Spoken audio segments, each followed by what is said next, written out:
श्री शिवाय नमस्तुभ्यम। इस वीडियो में हम बात करने वाले हैं अधिक मास की सोमवती अमावस्या क्यों है, इतिहास और पुरुषोत्तम मास भी 15 जून को ही पूरा हो जाएगा। तो इस अधिक मास में आप क्या ऐसे उपाय करें जिससे कि आपको इस पुरुषोत्तम मास का पूरा फल प्राप्त हो जाए।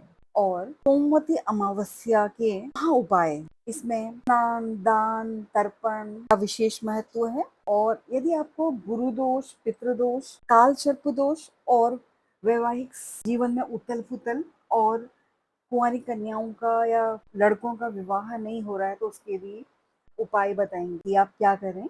आप वीडियो में बने रहिए। तो आपका स्वागत है मेरे YouTube चैनल में। इसमें मैं आपको धार्मिक बातों की जानकारी देती हूँ। कल 15 जून सोमवार अमावस्या आ रही है। अधिक मास में अमावस्या अगर सोमवार को आती है तो पुराणों में इसका सबसे श्रेष्ठ दिन माना जाता है। 30 साल बाद अधिक मास की अमावस्या सोमवार के दिन आई है। इससे पहले यह संयोग 1996 में बना था। अधिक मास श्री हरि विष्णु और सोमवती अमावस्या शिवजी और पितरों को समर्पित है। इस दिन किया गया तप, जप, दान, समस्त धार्मिक कार्य व्यक्ति को भवसागर से पार लगा देते हैं। और यही वजह है कि यह सोमवती अमावस्या पितृ दोष से मुक्त करने के लिए भी एक बहुत उत्तम दिन माना गया है। सोमवती अमावस्या के दिन सर्वार्थ सिद्धि योग और अमृत सिद्धि योग का भी निर्माण हो रहा है, जिसे कि बेहद शुभ माना जाता है। इस योग में किए गए कार्य 100% गारंटी से सफल होते हैं। आइए जानते हैं, जिसका कि आपको बेसब्री से इंतजार है, अधिक मास सोमवती अमावस्या के महा उपाय के बारे में। देखिए, ज्योतिषीय मान्यताओं के अनुसार इस दिन कुछ विशेष उपायों के लिए यह दिन अत्यंत शुभ माना गया है।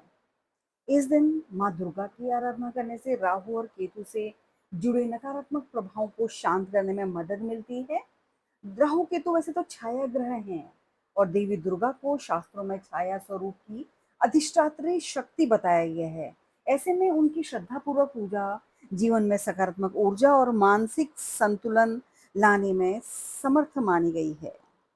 इस दिन विवाहित महिलाएं परिवार की खुशहाली, समृद्धि और प्रियजनों और पति की दीर्घायु की कामना के लिए पीपल वृक्ष की 108 परिक्रमा करती हैं और पीपल के वृक्ष के जड़ में दीपक जलाती हैं।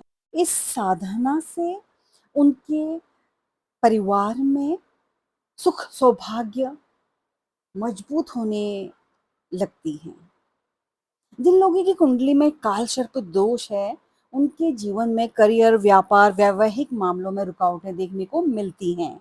कई बार मन में भय, अस्थिरता, बार बार सांप से जुड़े सपनों का अनुभव भी बताया जाता है। ऐसी स्थिति में रुद्राभिषेक को एक प्रमुख उपाय माना गया है और सोमवती अमावस्या इस पूजा के लिए विशेष फलदायी मानी जाती है। अमावस्या तिथि पर चंद्रमा तो दिखाई नहीं देता। ज्योतिष में चंद्रमा को मन और भावनाओं का कारक माना जाता है, इसलिए इस दिन भगवान शिव को चावल, चीनी, दूध या अन्य सफेद वस्तु में अर्पित करना चाहिए। ये मन की शांति, सकारात्मक सोच और जीवन में संतुलन बनाने का प्रतीक मानी जाती हैं। इस दिन आप गौ सेवा, पशु पक्षी की सेवा करें और आटे की छोटी छोटी गोलियां बना के किसी तालाब में मछलियों को खिलाएं। ऐसा करने से आपको पुण्य मिलेगा और धन लाभ होगा। इस दिन चींटियों को चीनी मिला आटा जरूर डालें। पक्षियों को पानी की व्यवस्था करें। पितृ ऋण से मुक्ति के लिए इस दिन आप तांबे के पात्र में गंगा जल लें, शहद, काले तिल मिलाएं और ओम पितृ देवताभ्यो नमः मंत्र बोलते हुए पितरों को अर्पित करें। शाम को मुख्य द्वार पर एक दीपक अवश्य जलाएं, जिससे घर में नकारात्मकता का नाश होता है और पॉजिटिविटी बढ़ती है। इस दिन जरूरतमंद लोगों को वस्त्र, अन्न, जल, छाता, चप्पल का दान अवश्य करें, जिससे पितृ प्रसन्न होते हैं और आपको आशीर्वाद देंगे। तो ये थे सोमवती अमावस्या के महा उपाय। जिनको करके आप अपने जीवन में खुशियाँ ला सकते हैं। विश्वास रखिए, ये सभी पूर्णतया प्रयोग करे हुए हैं, आप इनको प्रयोग में लाएँ। आइए आप जानते हैं अगर कुंडली में पितृदोष और गुरु दोष है तो मल मास में करें ये उपाय जिससे आपको बुरे प्रभावों से मिलेगी मुक्ति। आइए कैसे पता करें कि पितृदोष है और ये क्या होता है और इसके लक्षण। पितृदोष पूर्वजों से जुड़े उन कष्टों को कहा जाता है जो वंशजों को भोगने पड़ते हैं। इसमें लगातार रुकावटें, आर्थिक संकट, ग्रह कला, संतान सुख का न होना, शिक्षा में बाधाएं और बिना वजह परेशानियां शामिल हैं। यदि इनमें से कई समस्याएं लगातार बनी रहती हैं तो ज्योतिष में इसे पितृदोष माना गया है। अधिक मास में पितरों की शांति के लिए तर्पण और पिंडदान का विशेष महत्व है। अमावस्या और सोमवार के दिन जल में काले तिल और कुश डालकर पितरों को अर्पित करें। इससे पूर्वजों की आत्मा को शांति मिलती है और परिवार में उनका आशीर्वाद बना रहता है। पीपल के पेड़ के नीचे पितरों का वास माना गया है। शाम के समय पीपल वृक्ष के नीचे सरसों के तेल का एक दीपक अवश्य जलाएं और पितरों का स्मरण करें। नियमित पीपल की परिक्रमा और भी पितृदोष को कम करती है। आइए जानते हैं गुरु दोष के क्या लक्षण होते हैं। गुरु ग्रह ज्ञान, विवेक और सकारात्मक सोच का कारक है। जब गुरु कमजोर होता है तो व्यक्ति को निर्णय लेने की क्षमता प्रभावित होती है। डरावने सपने, मानसिक अस्थिरता, नकारात्मक विचार और बार बार असफलता गुरु दोष के मुख्य लक्षण माने गए हैं। आइए जानते हैं अधिक मास में आप गुरु दोष को शांत करने के लिए क्या कर सकते हैं। अधिक मास के गुरुवार को पीले वस्त्र पहने और केले के पेड़ की पूजा करें। भगवान विष्णु के मंत्र ओम नमो भगवते वासुदेवाय का निरंतर जप करें। गुरु ग्रह को मजबूत करने के लिए ओम ब्रह्म बृहस्पति नमः मंत्र का रोज जाप करें। इस महीने पीली वस्तुओं जैसे हल्दी, चने की दाल, केला और पीले कपड़े का दान करना बेहद शुभ माना जाता है। पशु पक्षियों के भोजन और जल की व्यवस्था कराना भी गुरुदोष निवारण में सहायता प्रदान करता है। पुरुषोत्तम मास जैसे ही कल इसका समापन होने जा रहा है तो इस समय आप विष्णुप्रिया तुलसी पूजा का करें ये महा उपाय, जिससे कि ओम नमो भगवते वासुदेवाय मंत्र का जप करें। इससे सभी सुखों की प्राप्ति होती है।